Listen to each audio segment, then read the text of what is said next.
We're back here with Jonah, and where we left off here on 45 Minutes, he just mentioned being hurled into the sea and a blackness coming over him. Jonah, just explain a little more. What was the blackness that you experienced?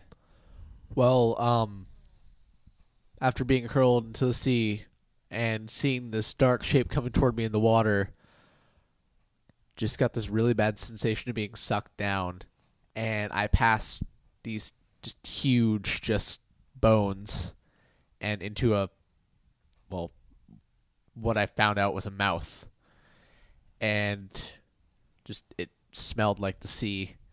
It's pretty disgusting. I hurled, and it didn't like that too much because I was on its tongue. So, 3 days you spend in the belly of a whale, and which is just remarkable to think that anybody could survive that. But you survived 3 days. Jonah, what was it like in that stomach of a whale? The smell was disgusting.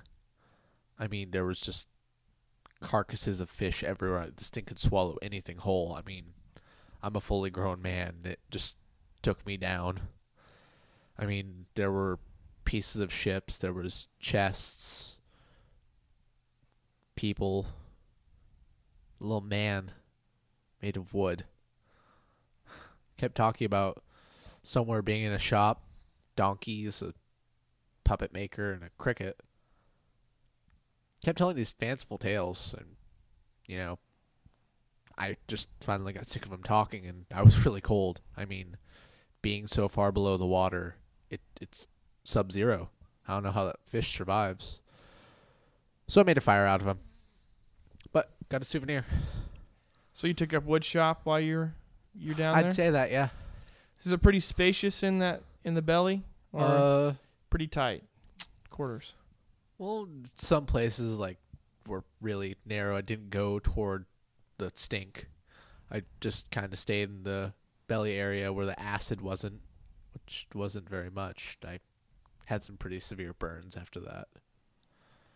And the fire didn't last very long because it was really little, and the whale thrashed a lot and put it out. There wasn't anything to eat or drink. I don't know how I lived, but I called out to God and said, "Look, I was wrong. I was oh so very wrong, oh Lord. And I've obviously lost sight, but I'm willing to come back." And third night, I just kept praying, and then I saw light coming, and I was on a beach. So did you feel like when you were in the belly that God wasn't finished with you yet? Like that was a part of his plan? Well, obviously he kept me alive for something. So that must have been him. Did you feel at all bitter or just at all, I guess, angry that God would provide for you in that way? Which is such an unusual way for God to provide for you. Mark, tell me, you ever been swallowed by a giant fish? I haven't. Yeah, you get a little bitter. Just a little bitter, Mark. So yeah, I can say I was bitter at God. Having a purpose for me is all right. Fish. Giant fish. I was eaten by a giant fish. Not okay.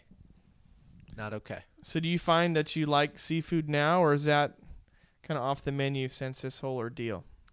I like sushi. Fresh caught sushi. I make it myself. All right. So you get vomited up on the shore, which had to have been a fairly interesting situation. Ugh. Can we skip to me doing something else? So what did you do after that? I wandered a beach aimlessly for about a day. Finally found a road. There was a trader. I still had a little bit of money from before the boat ride. It was still in my pockets from what was left of my pockets. Bought a little bit of food. Found a stream. Washed up as best as I could. Was nearly naked from the acid. I mean, I had rags covering me.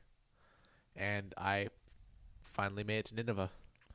So when we come back, we're going to look at what it was like going to Nineveh and what happened ultimately in your journey there.